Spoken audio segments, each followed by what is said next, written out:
Hi everyone, this is Atanas Michnev with LegalTrek.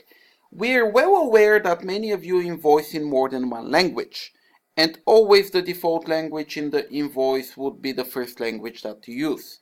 So we decided to create a new setting. As you can see, I'm in a client.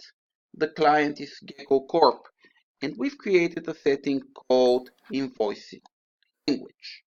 You can see it's set to English for that client. Of course, from editing the invoice settings, you will be able to change this to any of the languages that your company uses. So, if you create an invoice for this client, it's always going to be in English. If you have some clients that you build in German and some clients that you build in English, you can set this for every client.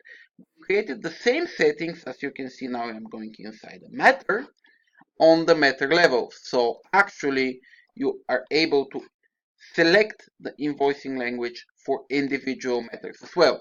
So if you invoice this matter, it's going to take it from the invoicing language of the matter. If you invoice several matters or the invoicing language for the matter is empty, it's going to take it from the client.